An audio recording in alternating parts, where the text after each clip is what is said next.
ಅವ್ರು ಯಾರೋ ಕೇಳಿದ್ರು ಬಿಗ್ ಬಾಸ್ ಯಾಕೆ ಹೋದೆ ಅಂತ, ಹೋಗ್ಲಿಲ್ಲ ಕರೆದ್ರು ಅಂತ ಹೇಳಿದ್ರೆ. ಅಲ್ಲೂ TRP ಇದ್ರೆ ತಾನೇ ಕರೀತಾರೆ.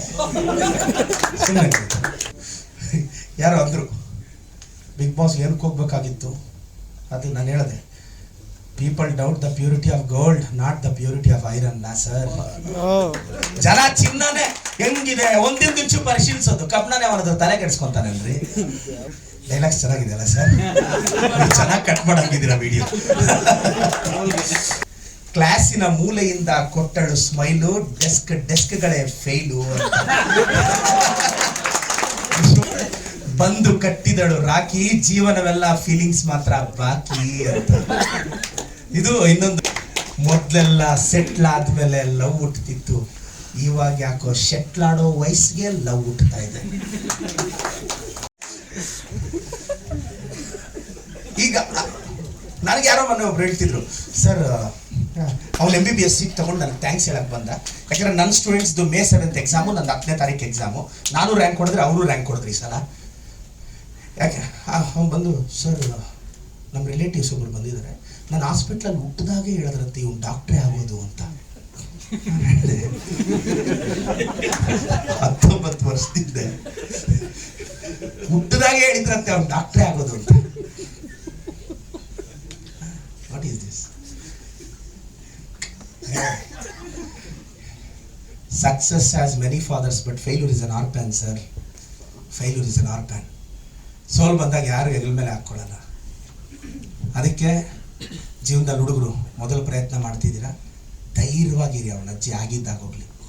ಏನಾಗುತ್ತೆ ಸರ್, ಗೆದ್ರು ಸೋತ್ರು ಅಮ್ಮಮ್ಮ ಮದುವೆ ಮನೆ ಫಂಕ್ಷನ್ ಅಲ್ವಾ ಅಂತ, ಅದ್ರಲ್ಲಿ ಸಾವಿರಾರು ಜನ ವಿದ್ಯಾರ್ಥಿಗಳಿರ್ತಾರೆ. ಅಲ್ಲೋಗಿ ನೋಡಿದ್ರೆ ಪ್ರದೀಪ್ ಈಶ್ವರ್ ಸರ್ ಅವರ ಮದುವೆ ಆರತಕ್ಷತೆ, ನಾನೇ ಆ ಪ್ರೋಗ್ರಾಮ್ ನ ಹೋಸ್ಟ್ ಕೂಡ ಮಾಡಿದೆ.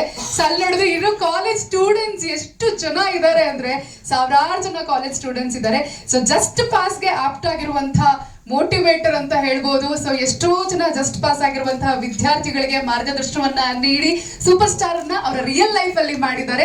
ಸೊ ಹಾಗಾಗಿ ನಮ್ಮ ಜಸ್ಟ್ ಪಾಸ್ ಚಿತ್ರತಂಡದ ಪರವಾಗಿ ನಿಮಗೆ ಧನ್ಯವಾದಗಳನ್ನ ಅರ್ಪಿಸ್ತಾ, ಓವರ್ ಟು ಯು ಸರ್. ಮೊದಲನೇದಾಗಿ ಜಸ್ಟ್ ಪಾಸ್ ತಂಡಕ್ಕೆ ಧನ್ಯವಾದಗಳು.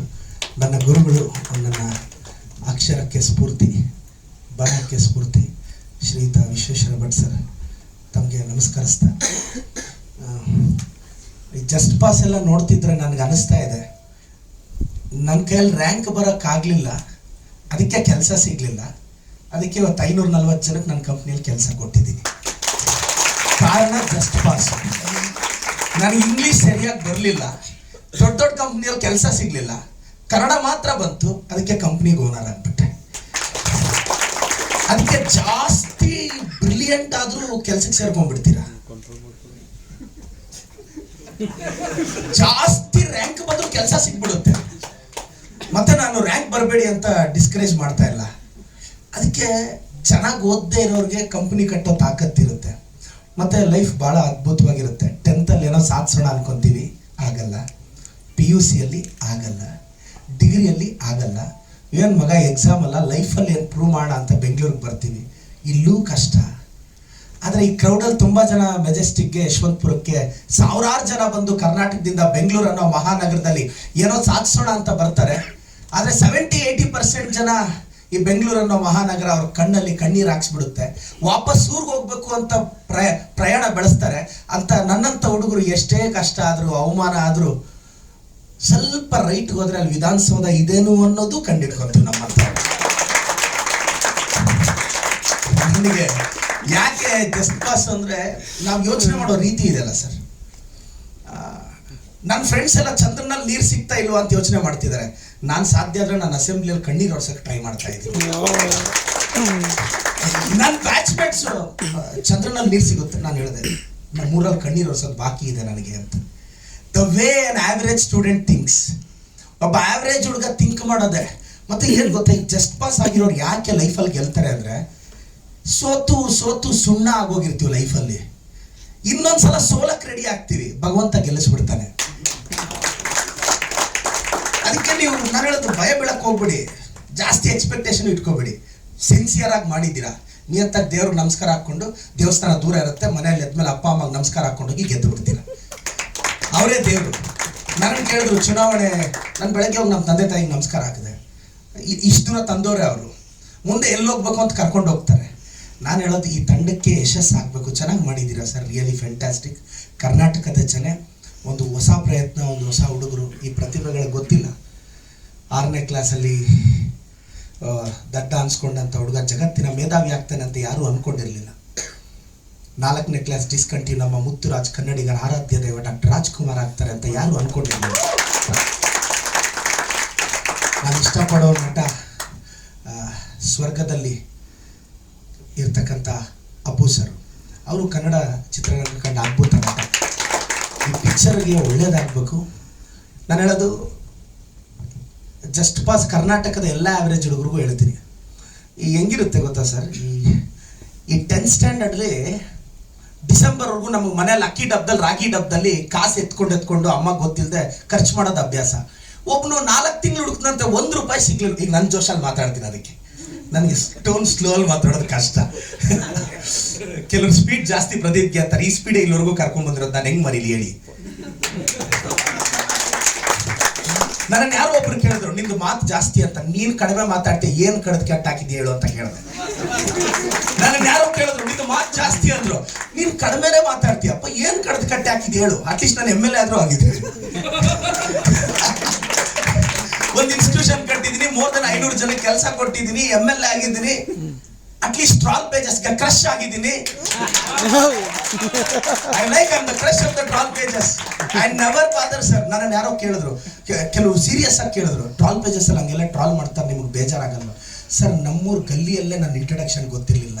ಇವತ್ತು ಪ್ರತಿ ಹಳ್ಳಿಗೂ ಇಂಟ್ರಡಕ್ಷನ್ ಕೊಡ್ತಾ ಇದ್ದಾರೆ. What's wrong in it? ಪಾಪ ನಮ್ಮೂರಲ್ಲಿ ಚಿಕ್ಕ ಲೀಡರ್ಸು ಪಾಪ್ಯುಲರ್ ಆಗಕ್ಕೆ ಫ್ಲೆಕ್ಸ್ಗಳು ಹಾಕಿ, ಪ್ರಿಂಟ್ಗಳು ಹಾಕಿ, ಕಟ್ಟಿ, ಫೋಟೋಗಳು ಹಾಕಿ, DP ಹಾಕಿ, ಸ್ಟೇಟಸ್ ಹಾಕಿದ್ರು ಪಬ್ಲಿಸಿಟಿ ಸಿಗ್ತಾ ಇಲ್ಲ. ಇದೇನು ಸರ್, ಒಂದೊಂದು ವಿಡಿಯೋ ಮಿಲಿಯನ್ಸ್ ಅಲ್ಲಿ ವ್ಯೂಸ್ ಬರ್ತಾ ಇದೆ. ನನಗೆ ಏನು ಗೊತ್ತಾ, it's all about taking our self. ನನ್ನ ಕನ್ನಡ ಒಂದೇ ಕರೆಕ್ಟಾಗಿ ಬರೋದು, ಇಂಗ್ಲೀಷ್ ಎಲ್ಲ ಬರೋಲ್ಲ. ನಾನು ನಂಬಿದ್ದೀನಿ ಇಂಗ್ಲೀಷ್ ಇರೋದೇ ತಪ್ಪು ಮಾತಾಡೋಕ್ಕೆ, ಕರೆಕ್ಟಾಗಿ ಮಾತಾಡೋಕ್ಕೆ ಕನ್ನಡ ಇದೆ ಸಾಕು ಅಂತ. ನೀವು ಯೋಚನೆ ಮಾಡೋ ರೀತಿ ನಿಮ್ಮ ಲೈಫ್ನ ಮುಂದಕ್ಕೆ ಕರ್ಕೊಂಡೋಗುತ್ತೆ. ಈಗ ಜಸ್ಟ್ ಪಾಸ್ ನಾನು ಆಗಲೇ ಅದೊಂದು ಹೇಳ್ತಾ ಇದ್ದೆ.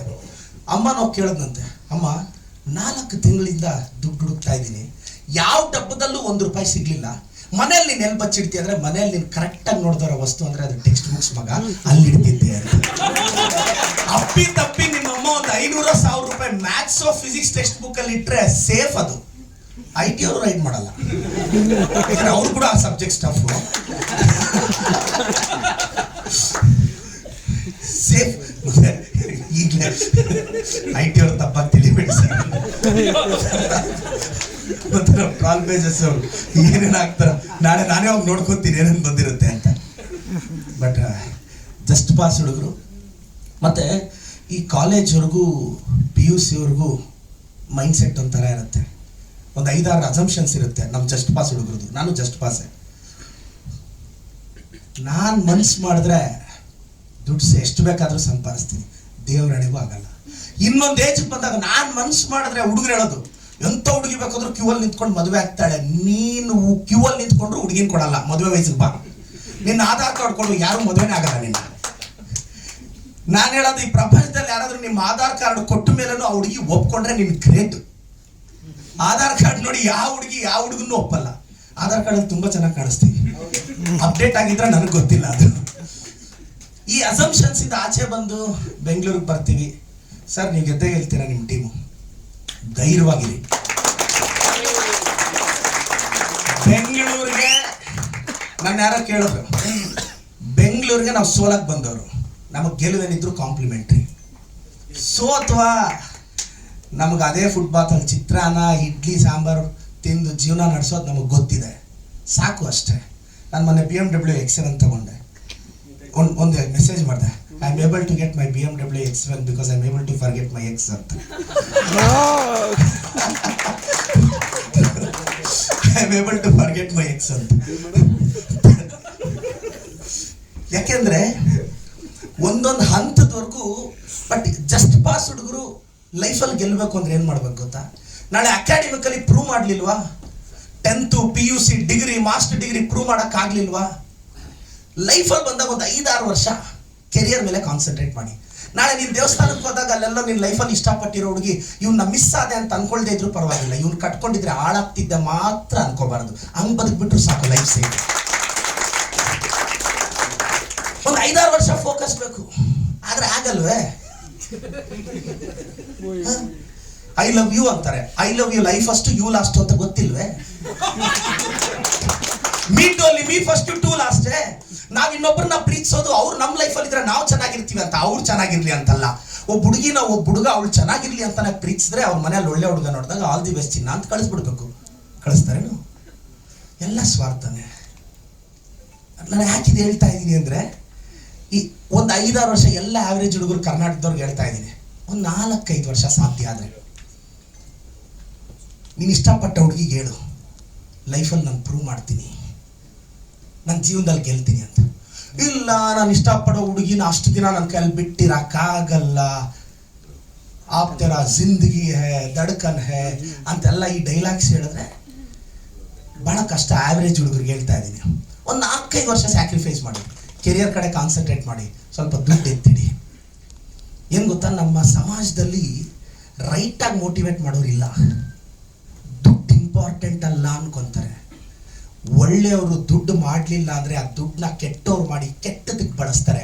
ಒಳ್ಳೆಯವನು ದುಡ್ಡು ಮಾಡದೇ ಇರೋದು ಈ ಸಮಾಜಕ್ಕೆ ಒಳ್ಳೇದಲ್ಲ. ಸಮಾಜಕ್ಕೆ ಒಳ್ಳೇದಲ್ಲ. ಒಳ್ಳೆಯವ್ರು ದುಡ್ಡು ಮಾಡಬೇಕು, ಒಳ್ಳೇದಕ್ಕೆ ಬಳಸ್ತಾರೆ. ನನ್ನ ಬಿಸ್ನೆಸ್ಸಲ್ಲಿ ನಾನು ದುಡ್ಡು ಸಂಪಾದಿಸ್ತಿದ್ದೀನಿ. ಇವತ್ತು 1000ಕ್ಕೂ ಹೆಚ್ಚು ಜನಕ್ಕೆ 5,000 ಸ್ಕಾಲರ್ಶಿಪ್ ಕೊಟ್ಟಿದ್ದೀನಿ. 20,000 ಜನ ಗೌರ್ಮೆಂಟ್ ಸ್ಕೂಲ್ ಮಕ್ಕಳಿಗೆ ಗಣೇಶನ ಹಬ್ಬಕ್ಕೆ ಬಟ್ಟೆ ಹೊಲಿಸಿದ್ದೀನಿ. ಎಲೆಕ್ಷನ್ ಆದ್ಮೇಲೆ ನನ್ನ ಕಾನ್ಸ್ಟಿಟ್ಯೂನ್ಸಿಯಲ್ಲಿ 10 ಆಂಬುಲೆನ್ಸ್ ಹಾಕಿದ್ದೀನಿ. 24/7 ತಿಂಗಳಿಗೆ 12 ಲಕ್ಷ ಖರ್ಚು ಮಾಡ್ತೀನಿ. ಇದ್ಯಾವುದು ಎಲೆಕ್ಷನ್ ಗಿಮಿಕ್ಕೆ ಅಲ್ಲ, ಅದಿರೋದಿನ 5 ವರ್ಷಕ್ಕೆ ಆತ್ಮತೃಪ್ತಿಗೆ ಮಾಡ್ತಾ ಇದ್ದೀನಿ. ಒಬ್ಬ ಹುಡುಗ ಕರೆಕ್ಟಾಗಿ 22 ದಿನಕ್ಕೆ ಮುಂಚೆ ಒಂದು ಎಲೆಕ್ಷನ್ಗೆ ಹೋಗಿ ನಾನೇನೋ ಬದಲಾವಣೆ ತರ್ತೀನಿ ಅಂದರೆ ಜನ ಗೆಲ್ಸಿದ್ರೆ ನಾಳೆ ನನ್ನ ಟ್ರ್ಯಾಕಲ್ಲಿ ಬರ್ತಾರಲ್ಲ 1000 ಜನ, ಅವ್ರನ್ನ ಈ ಕರ್ನಾಟಕ ನಂಬಬೇಕು ಅಂದ್ರೆ ಒಬ್ಬ ಪ್ರದೀಪ್ ಈಶ್ವರ್ ಗೆಲ್ಬೇಕು. ನಿಮ್ ಸಿನಿಮಾನು ಅಷ್ಟೇ, ಒಂದು ಲ್ಯಾಂಡ್ ಮಾರ್ಕ್ ಸೆಟ್ ಮಾಡ್ಬಿಡಿ. ಹೊಸ ಹುಡುಗರ ಪ್ರಯೋಗನ ನಾವು ಆಶೀರ್ವಾದ ಮಾಡಿ ಒಂದು ಮ್ಯಾಸಿವ್ ಹಿಟ್ ಮಾಡಿದ್ರೆ ಹೊಸ ಸಿನಿಮಾಗೆ ಬರ್ತಾರೆ. ಒಂದು ಬ್ರೇಕ್ ಬೇಕು ಇಂಡಸ್ಟ್ರಿಗೆ, ಅದು ನಿಮ್ಮಂಥ ಹುಡುಗರಿಂದ ಆಗಬೇಕು. ನಾನು ಮಾತಾಡೋಕೆ ನಿಂತರೆ ಅವ್ರ ಗಟ್ಟಲೆ ಮಾತಾಡ್ತೀನಿ. ನಾನು ವಿಶೇಷವಾಗಿ ನನ್ನ ಗುರುಗಳು ವಿಶ್ವೇಶ್ವರ ಭಟ್ ಸರ್ಗೆ ಬಹಳ ಧನ್ಯವಾದಗಳು ಅರ್ಪಿಸ್ತೀನಿ. ಅವ್ರು ನನಗೆ ಬರೆಸಿದ್ರು. ಕಳೆದ 20 ವರ್ಷದಿಂದ ಸ್ಫೂರ್ತಿಯಾಗಿ ಸರ್ ವಿಜಯ ಕರ್ನಾಟಕದಲ್ಲಿ ಇದ್ದಿದ್ದು ಇಲ್ಲಿವರೆಗೂ, ಮೊನ್ನೆವರೆಗೂ ಚುನಾವಣೆ ಮುಂಚೆವರೆಗೂ ಅಂಕಣ ಬರೀತಿದ್ದೆ. ಈಗ ಕಾರ್ಯದ ಒತ್ತಡ. ನಾನು ಇನ್ನೊಂದು 5 ನಿಮಿಷ ಮಾತಾಡಲ್ಲ? ಹೌದಾ? ಅಲ್ಲ, ನಾನು ಇಲ್ಲಿರೋ ಎಲ್ಲ ಜಸ್ಟ್ ಪಾಸ್ ಹುಡುಗರಿಗೆ ಹೇಳ್ತೀನಿ, ನಾನು ಬೆಂಗಳೂರಿಗೆ ಬಂದಾಗ ನನ್ನ ಹತ್ರ ಕಾಸಿರಲಿಲ್ಲ. ಒಂದು 4 ವರ್ಷದಿಂದ ಅಕಾಡೆಮಿ ಕಟ್ಟಿದೆ, ಸ್ಟೇಟ್ ಎಲ್ಲ ಸುತ್ತಿದೆ, ಕಾಲೇಜ್ಗೆ ಹೋಗಿ ಮೋಟಿವೇಟ್ ಮಾಡಿದೆ. ದಿನಕ್ಕೆ 12ರಿಂದ 14 ತಾಸು ನಾನು ಪಾಠ ಮಾಡ್ತಿದ್ದೆ, ರ್ಯಾಂಕ್ ಕೊಡಿಸ್ದೆ. ಬ್ಯಾಕ್ಗ್ರೌಂಡ್ ಇಲ್ಲ, ಆ ಕಂಪ್ನಿಗೆ ನಾನು ಒಬ್ಬನೇ ಓನರು. ₹1 ಬಂದರೆ ಅದರಲ್ಲಿ ಆ್ಯಡ್ ಕೊಡ್ತಿದ್ದೆ, ಅಡ್ವರ್ಟೈಸ್ಮೆಂಟ್ ಕೊಡ್ತಿದ್ದೆ. ರಿಸ್ಕ್. ನನಗೆ ಎಷ್ಟೋ ಸ್ನೇಹಿತರು ಹೇಳಿದ್ರು ಸ್ಟಾರ್ಟಿಂಗ್ ಫಸ್ಟ್ ಇಯರಲ್ಲಿ, ಸ್ವಲ್ಪ ಕಾಸು ಮಾಡ್ಕೊಂಡಿದ್ಯಾ ಒಂದು ಸೈಟ್ ಮೇಲೆ ಹಾಕು ಅಂತ. ಸೈಟ್ ಮೇಲೆ ಹಾಕಿದ್ರೆ ಏನಾಗುತ್ತೆ? ಸೈಟ್ ಮೇಲೆ ಹಾಕಲಿಲ್ಲ, ಎತ್ಕೊಂಡೋಗಿ ಆ್ಯಡ್ ಕೊಟ್ಟೆ, ಪಬ್ಲಿಸಿಟಿ ತೊಗೊಂಡೆ. ಅದನ್ನು ಮಾಡಿ ಮತ್ತೆ ಬೆಳೆಸಿ ಇವತ್ತು 600ರಿಂದ 700 ಜನ ವರ್ಷಕ್ಕೆ MBBS ಹುಡುಗರನ್ನ ಆಚೆ ತರ್ತಿದ್ದೀನಿ. ಮೊನ್ನೆ ಅಚಾನಕ್ಕಾಗಿ ದೈವಬಲ ಟಿಕೆಟ್ಸ್ ನಾನು ಕೇಳಿದ್ರು, ಏನು ನೀನು ಗೆದ್ದು ಬಿಡ್ತೀಯಾ ಅಂದರು. ನನ್ನ ರಿಲೇಟಿವ್ಸ್ ಎಲ್ಲ ನನ್ನನ್ನು ನೀನು ಗೆದ್ದು ಬಿಡ್ತೀಯಾ ಅಂತ ಕೇಳಿದ್ರು. ನಾನು ಹೇಳಿದೆ, ಸೋಲಕ್ಕೆ ನಾವು ರೆಡಿ ಇರೋದು, ನೋಡೋಣ ಅಂತ ಹಾಕಿದೆ. ಫಿಯರ್ಲೆಸ್ ಆಗೋಗಿ ನಾಮಿನೇಷನ್ ಹಾಕಿದೆ. ನಾನು ಗೆಲ್ತಿನೋ ಸೋಲ್ತಿನೋ ನನಗೆ ಏನೂ ಬೇಕಾಗಿರಲಿಲ್ಲ, ಅವಕಾಶ ಸಿಕ್ಕಿದೆ. ಅಟ್ಲೀಸ್ಟ್ ನಾಳೆ ಬೆಳಗ್ಗೆ ನಮ್ಮ ಮಾನ್ಯ ಮುಖ್ಯಮಂತ್ರಿಗಳು ಸಿದ್ದರಾಮಯ್ಯ ಸಾಹೇಬರು ಪ್ರದೀಪ ಅಂತ ಗುರುತಿಸ್ತಾರೆ, ಅಷ್ಟು ಐಡೆಂಟಿಟಿ ಸಾಕಾಗಿತ್ತು ನನಗೆ, ಅಷ್ಟೇ ಸಾಕಾಗಿತ್ತು. ಹೋದೆ. ಅದೇನು ಸರ್ ಗೆದ್ದು ಬಿಟ್ಟೆ? ಯಾಕೆ ಗೆದ್ದೆ ಗೊತ್ತಾ ಸರ್? ಭಯ ಬಿದ್ದು ಸಾಯಬಾರದು ಲೈಫಲ್ಲಿ. ಏನಾಗುತ್ತೋ ಏನೂ ಆಗಲ್ಲ. ಇನ್ನು ಕೆಲವರು ಏನಾದರೂ ಪ್ರಯತ್ನ ಮಾಡೋಕೆ ಹೋದ್ರೆ ಮರ್ಯಾದೆ ಹೋದ್ರೆ ಇದೆ ಅಂತ ಹೇಳಿದವನು ಯಾರು ನಿನಗೆ? ಇದೆ ಅಂತ ಹೇಳಿದವನು ಯಾರು? ಜ್ಞಾಪಕ ಮಾಡ್ಕೊ. ನಿನಗೆ 18 20 25 30 ಇಯರ್ಸ್ ಜ್ಞಾಪಕ ಮಾಡ್ಕೊ. ಇಷ್ಟು ವರ್ಷದಲ್ಲಿ ಒಬ್ರು ನಿನಗೆ ಮರ್ಯಾದೆ ಇದೆ ಅಂತ ಹೇಳಿದಾರ? ಇಲ್ದೇ ಇರೋದನ್ನ ಇದೆ ಅನ್ಕೊಂಡು ಹೋಗಿದೆ ಅಂತ ಯಾಕೆ ಅನ್ಕೊಂತೀರಾ? ಫಸ್ಟ್ ಅದು ಬಿಡಬೇಕು. Necessity is the mother of invention. ಅವಶ್ಯಕತೆ ಮತ್ತು ಅನಿವಾರ್ಯತೆ ಅನ್ನೋ ದಂಪತಿಗಳ ಮಗುನೇ ಸಂಬಂಧಗಳು. ಇಲ್ಲಿ ಪ್ರತಿ ಸಂಬಂಧಕ್ಕೂ ಒಂದು ಅವಶ್ಯಕತೆ ಅನಿವಾರ್ಯತೆ ಇರುತ್ತೆ ಅಷ್ಟೇ. ಇನ್ನು ಕೆಲವರು ಹೇಳ್ತಾರೆ, ಹುಡುಗ ಹುಡುಗಿ ಡೈಲಾಗ್ ಹೇಳ್ತಾರೆ, ನೀನು ಹುಟ್ಟೋದೇ ನನಗೋಸ್ಕರ ಅಂತ. ಲೇ, ಅದೇ ಕಾಲೇಜ್ಗೆ ಆ ಹುಡುಗಿ ಅದೇ ಕಾಲೇಜಿಗೆ ನೀನ್ ಸೇರಿದಕ್ಕೆ ಆ ಡೈಲಾಗ್ ಬಂತು. ನೀನು ಹುಟ್ಟಿರೋದೇ ನನಗೋಸ್ಕರ ಡೈಲಾಗ್. ಹಬ್ಬ ಕೆಲವರು ಹುಡುಗರು ಹೇಳ್ತಾರೆ, ನೀನಿಲ್ಲ ಅಂದ್ರೆ ಸತ್ತೋಗ್ತೀನಿ ಅಂತ. ಪ್ರೀತಿ ಅಂದ್ರೆ ಇನ್ನೊಬ್ಬರಿಗೋಸ್ಕರ ಸಾಯೋದಲ್ಲ, ಎಷ್ಟೇ ಕಷ್ಟ ಆದ್ರೂ ಅವಳಿಗೋಸ್ಕರ ಬದುಕೋದು ಮಗನೇ. ಏನು ಹುಡುಗಿ ಇಷ್ಟ ಆಗ್ಲಿಲ್ಲ ಅಂದ್ರೆ ಅವಳು ಇಷ್ಟ ಆದ್ರೆ ಸತ್ತೋಗ್ಬಿಡೋದ, ನೀನೇ ಮಾಡ್ಬೇಕಾದ್ರು. ಕೆಲವ್ರು ಹೇಳ್ತಾರೆ, ಸೂಸೈಡ್ ನಾನು ಸತ್ತೋಗ್ತೀನಿ, ಸತ್ತೋಗ್ ಮತ್ತೆ ಹೊಡೆದ್ರೆ LKG ಇಂದ ಆಗ್ತಾರೆ, ಫಸ್ಟ್ ಇಂದ ಓದ್ಬೇಕು. ಅದಕ್ಕೆ ಪ್ರೀತಿ ಅಂದ್ರೆ ಇನ್ನೊಬ್ರಿಗೋಸ್ಕರ ಸಾಯೋದಲ್ಲ, ಎಷ್ಟೇ ಕಷ್ಟ ಆದ್ರೂ ಅವ್ರಿಗೋಸ್ಕರ ಬದುಕೋದು. ಇದೊಂದು ತಲೆಯಲ್ಲಿ ಇಟ್ಕೊಳ್ಳಿ. ನಾನೆಲ್ಲ ನಮ್ಮ ಜಸ್ಟ್ ಪಾಸ್ ತಂಡಕ್ಕೂ ಹೇಳ್ತೀನಿ, ಕರ್ನಾಟಕದ ಮೆಜಾರಿಟಿ ಜಸ್ಟ್ ಪಾಸ್ ಹುಡುಗರಿಗೂ ಹೇಳ್ತೀನಿ, ನೀವು ಪ್ರದೀಪ್ ಈಶ್ವರ್ನ ಇನ್ಸ್ಪಿರೇಷನ್ ಆಗಿ ತಗೋಬೇಡಿ, ರೋಲ್ ಮಾಡೆಲ್ ಅದು ತಗೋಬೇಡಿ. ಆದ್ರೆ ಪ್ರದೀಪ್ ಈಶ್ವರ್ ಜರ್ನಿ ಯೋಚನೆ ಮಾಡಿ. ಅಪ್ಪ ಅಮ್ಮ ಇಲ್ದಾರೋ ಹುಡುಗ, ಬ್ಯಾಕ್ ಗ್ರೌಂಡ್ ಇಲ್ದೇ ಹುಡುಗ, ವಿಧಾನಸೌಧದಲ್ಲಿ ಟವಲ್ ಹಾಕಿ ನನಗೂ ಒಂದು ಚೇರ್ ಇದೆ ಅಂತ ಸಾಧ್ಯ ಆಗಂಗಿದ್ರೆ ಅಟ್ಲೀಸ್ಟ್ ಬರೆಯೋ ಎಕ್ಸಾಮ್ ಅಲ್ಲಿ ಒಂದು 85% ಬರದೇ ಇದ್ರೂ ಪರವಾಗಿಲ್ಲ. ಒಂದು ಕಂಪನಿಯಲ್ಲಿ ನನಗೆ ಗೊತ್ತಿರೋ ಪ್ರಕಾರ ರಿಯಲ್ ಟಾಪರ್ ಯಾರು ಗೊತ್ತಾ ಸರ್? ಅಪ್ಪನ ಕಡಿಮೆ ಹರ್ಟ್ ಮಾಡೋನು. ರಿಯಲ್ ಟಾಪರ್ ಯಾರು ಗೊತ್ತಾ ಸರ್? ಅಮ್ಮನ ಕಡಿಮೆ ಹರ್ಟ್ ಮಾಡೋರು. ನಾನು ಬಿಗ್ ಬಾಸ್ಗೆ ಹೋದಾಗ ಒಂದು ಡೈಲಾಗ್ ಹೇಳಿದ್ದೆ, ನೀನು ಇಷ್ಟಪಡೋ ಹುಡುಗಿ ಗ್ರೇಟ್ ಅಂತ ಹೇಳ್ತಿಲ್ಲ, ನಿಮ್ಮ ಅಮ್ಮ ಅಷ್ಟು ಗ್ರೇಟ್ ಅಲ್ಲ ಅಂತ ಹೇಳ್ತಿದ್ದೀನಿ. ನೀನು ಇಷ್ಟಪಟ್ಟ ಹುಡುಗ ಜೆಂಟ್ಲ್ಮ್ಯಾನ್ ಅಲ್ಲ ಅಂತ ಹೇಳ್ತಿಲ್ಲ, ನಿಮ್ಮ ಅಪ್ಪನಷ್ಟು ಜೆಂಟ್ಲ್ಮ್ಯಾನ್ ಅಲ್ಲ ಅಂತ ಹೇಳ್ತಾ ಇದ್ದೀನಿ ಅಂತ ಇದು ಹೇಳಿದ್ದೆ. ಎಲ್ರಿಗೂ ಒಳ್ಳೇದಾಗಬೇಕು. ಈ ಚಿತ್ರಕ್ಕೂ ನಮ್ಮ ಶಶಿಧರ್ ಸರ್ ಅವ್ರಿಗೆ, ನಮ್ಮ ಹೀರೋ ಶ್ರೀ ಅವ್ರಿಗೆ, ಪ್ರಣತಿ ಅವ್ರಿಗೆ, ಮತ್ತು ನಮ್ಮೆಲ್ಲ ನಾನು ಎಲ್ಲ ಪ್ರತಿಯೊಬ್ಬರ ಹೆಸರು ಮಿಸ್ ಆಗುತ್ತೆ. ನಮ್ಮ ಶ್ರೀ ಅವ್ರಿಗೆ, ಪ್ರಣತಿ ಅವ್ರಿಗೆ, ರಂಗಾಯಣ್ ರಘು ಸರ್ ಅವ್ರಿಗೆ, ಸುಚೇಂದ್ರ ಪ್ರಸಾದ್ ಅವ್ರಿಗೆ, ಸಾಧು ಕೋಕ್ಲೆ ಅವ್ರಿಗೆ, ಪ್ರಕಾಶ್ ಅವ್ರಿಗೆ. ಸಾಧು ಕೋಕ್ಲೆ ಸರ್ ಬಂದಿದ್ದಾರೆ, ಯಾಕೆಂದರೆ ಅವರು ನನ್ನ ಕ್ಯಾನ್ವಾಸ್ ಟೈಮಲ್ಲಿ ಬಂದು ಕ್ಯಾನ್ವಾಸ್ ಮಾಡಿದ್ರು. ಅವರು ಕ್ಯಾನ್ವಾಸ್ ಮಾಡಿ ನಾನು ಅಲ್ಲಿ ಕೇಳಿದೆ, ಸರ್ ಒಂದು ಡೈಲಾಗ್ ಹೇಳಿ ಅಂತ. ಬ್ರದರ್ ನೀನು ಕ್ಯಾಂಡಿಡೇಟ್ ಕಣೋ, ಸೀರಿಯಸ್ ಆಗಿರೋ ಅಂದರು. ನಾನು ಹೇಳಿದೆ, ಸರ್ ಒಂದು ಡೈಲಾಗ್ ಹೇಳಿ ಸರ್ ಅಂತ. ನೀನು ಕ್ಯಾಂಡಿಡೇಟ್ ಕಣೋ, ಸೀರಿಯಸ್ ಆಗಿರೋದು. ನಾನು ಹೇಳಿದೆ, ಸೀರಿಯಸ್ ಆಗಿದ್ರೆ ಸೋತೋಗ್ತೀನಿ ಸರ್ ಅಂತ. ಜಾಸ್ತಿ ಸೀರಿಯಸ್ ಆಗಿಲ್ಲ ಇರಬಾರ್ದು ಸರ್, ಸೋತೋಗ್ಬಿಡ್ತೀವಿ ಅಂತ.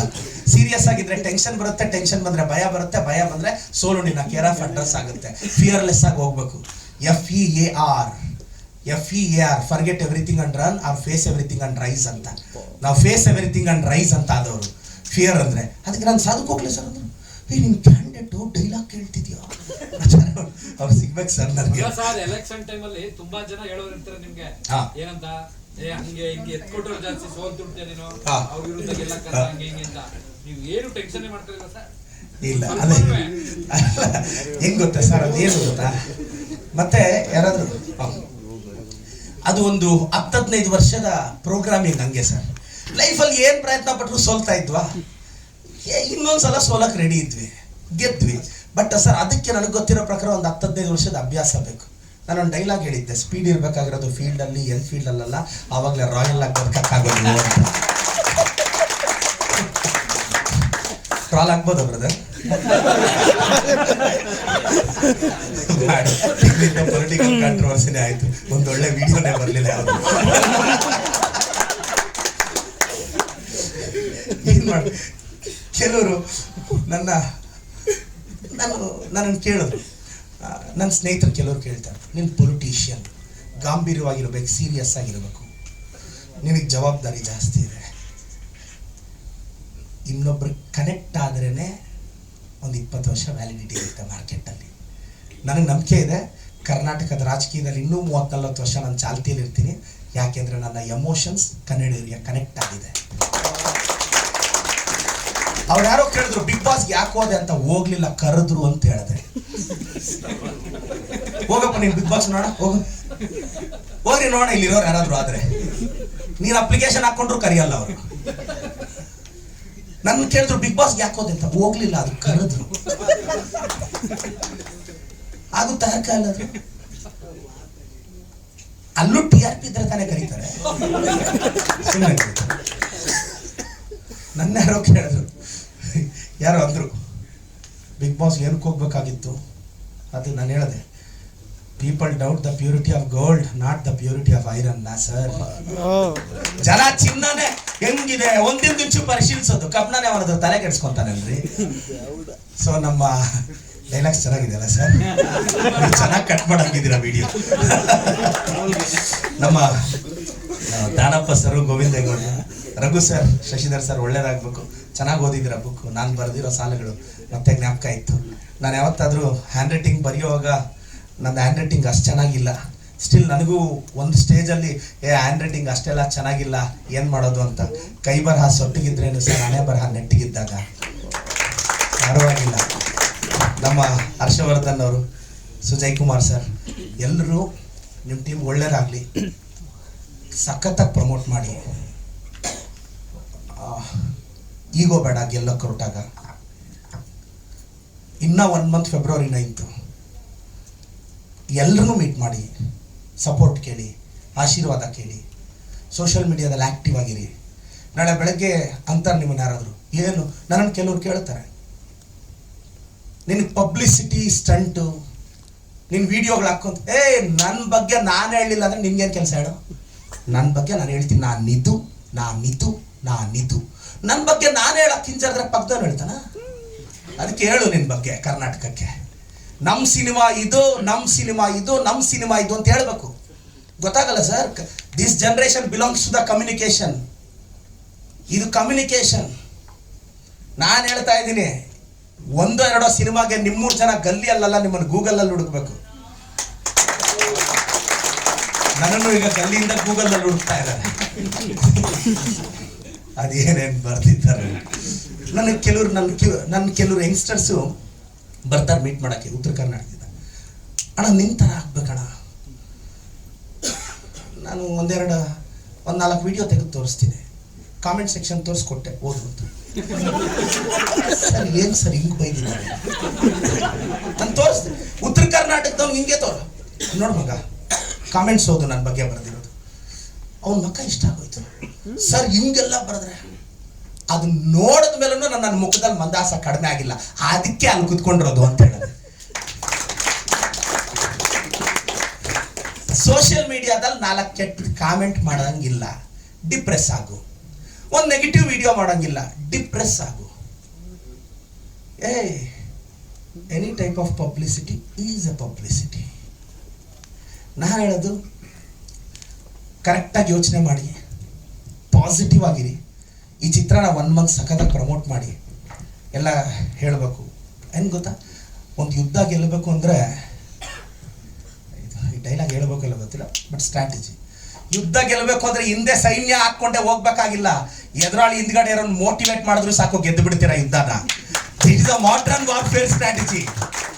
ನೀನು ಎದುರುಗಡೆ ಅವ್ನು ನೋಡಿಬೇಕು ಅಂದರೆ 1000 ಜನ ಹಾಕ್ಕೊಂಡು ಹೋಗ್ಬೇಡ ಮಗ, ಅವ್ನು ಹಿಂದೆ ಇರೋ ಮೋಟಿವೇಟ್ ಮಾಡಿದ್ರು ಸಾಕು, ಅವನು ಹೊಡೆದಾಗ್ತಾನೆ.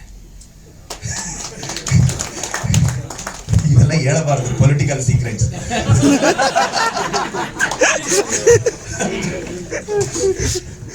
ನೆಕ್ಸ್ಟ್ ಇದೆಲ್ಲ ಕೇಳ್ತಾರೆ, ನೆಕ್ಸ್ಟ್ ಚಾನಲ್ ಇಂಟರ್ವ್ಯೂಸ್ ಅಲ್ಲೆಲ್ಲ. ಬಟ್ ಭಾಳ ಖುಷಿ ಅನಿಸುತ್ತೆ.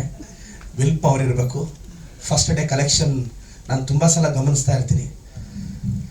ಫಸ್ಟ್ ಡೇ ಕಲೆಕ್ಷನ್ ಹೆಂಗೆ ತರಬೇಕು, ಸೆಕೆಂಡ್ ಡೇ ಕಲೆಕ್ಷನ್ ಹೆಂಗೆ ತರಬೇಕು, ಇವೆಲ್ಲ ಸ್ಟ್ರಾಟಜಿಕ್ ಆಗಿ ಇದು ಮಾಡಬೇಕು. ಒಂದು ದೊಡ್ಡ ಸಿನಿಮಾ ಹೆಂಗೆ ಗೆಲ್ಲುತ್ತೆ ಮಾರ್ಕೆಟಲ್ಲಿ, ಅದ್ರ ಹಿಂದೆ ಇರೋ ಸ್ಟ್ರಾಟಜಿ ಏನು, ಹಂಗೆಲ್ಲ ವರ್ಕ್ ಮಾಡಿದ್ರೇ ಮ್ಯಾಸಿವ್ ಹಿಟ್ಟಾಗಿ ಒಳ್ಳೆ ಕಾಸು ಮಾಡ್ತೀರಾ.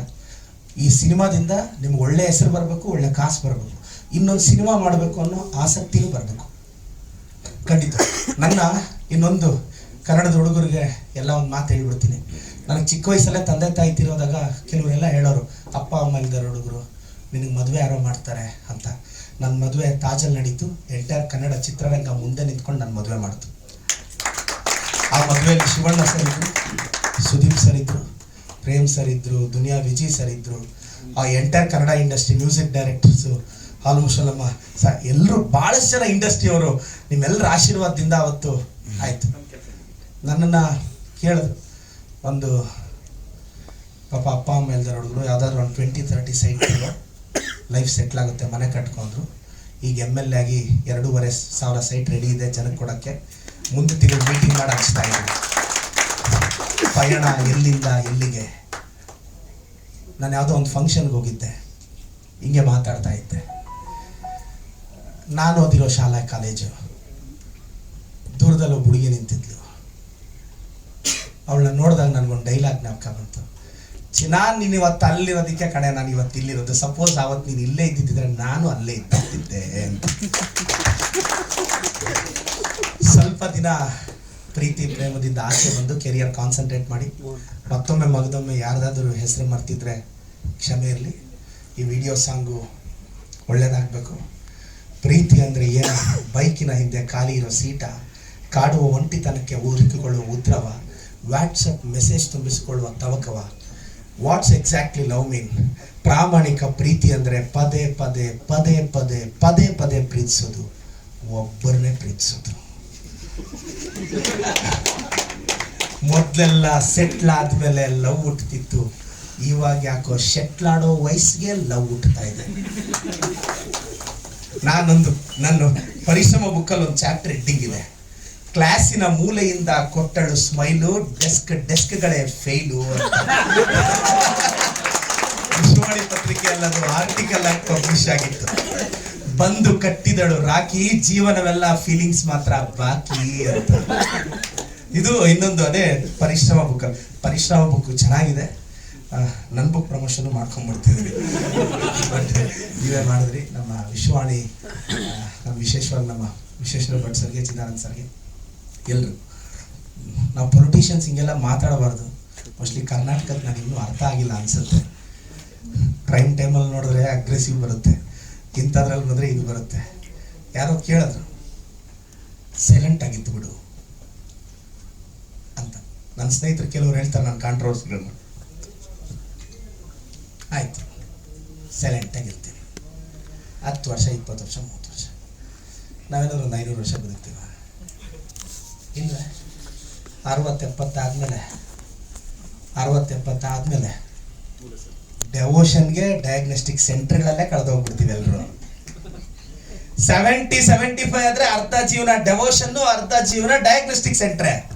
ಇದೇ ಫ್ಯೂಚರು. ಆವಾಗ ಏನಾದ್ರು ಸಾಕ್ಸಕ್ ಹೋದ್ರೆ ವಯಸ್ಸಿಲ್ಲ ಅಂತಾರೆ, ವಯಸ್ಸಲ್ಲಿ ಸಾಕ್ಸಕ್ ಹೋದ್ರೆ ಆತ್ರ ಅಂತಾರೆ. ನೀವೇನಾದ್ರೂ ಒಳ್ಳೇದ್ ಮಾಡಕ್ ಹೋಗಿ ಯಾವನ್ ತಲೆ ಮೇಲೆ ಕಲ್ಲಾಕಿ ದುಡ್ಡು ತಂದು ಅಂತಾರೆ. ನೀವೇನು ಮಾಡಬೇಡಿ, ಸತ್ತಾಗಿ ತಲೆ ಮೇಲೆ ಹಾಕೊಂಡು ಹೋಗ್ತಾನ ಅಂತಾರೆ. ಸರ್, ಸೊಸೈಟಿಗೆ ಅಂತ ಸೀರಿಯಸ್ ಸ್ಟ್ಯಾಂಡ್ ಇಲ್ಲ. ಒಳ್ಳೆಯವ್ರು ಸತ್ತೋದ್ರೆ ಏನಂತಾರೆ? ಒಳ್ಳೆಯವ್ರ ಕಾಲ ಇಲ್ಲ ಅಂತಾರೆ. ಕೆಟ್ಟವ್ನು ಸತ್ತೋದ್ರೆ ನೋಡಿದ್ರಾ ದೇವ್ರ ಬಿಟ್ನಾ ಅಂತಾರೆ. ಒಳ್ಳೆಯವ್ರ ಕಷ್ಟ ಬಂದ್ರೆ ಒಳ್ಳೆಯವ್ರಿಗೆ ಕಷ್ಟ ಅಂತಾರೆ. ಕೆಟ್ಟವ್ನ ಕಷ್ಟ ಬಂದ್ರೆ ನೋಡಿದ್ರ ದೇವ್ರ ನಮ್ಮೆಲ್ಲ ಹೆಂಗ್ ತೋರಿಸ್ತಾ ಅಂತಾರೆ. ಅದೇನು ಸರ್? ಎಲ್ಲದಕ್ಕೂ ಸ್ಟ್ಯಾಂಡ್ ಇದೆ. ನಾನು ಕಷ್ಟಪಟ್ಟು ಎಲೆಕ್ಷನ್ ಗೆದ್ರೆ ಲಕ್ಕು ಅಂತಾರೆ. ಸೋತಿದ್ರೆ ನಮಗ್ ಮೊದ್ಲೇ ಗೊತ್ತಿರ್ಲಿಲ್ವಾ? ನಾವು ಮೊದ್ಲೇ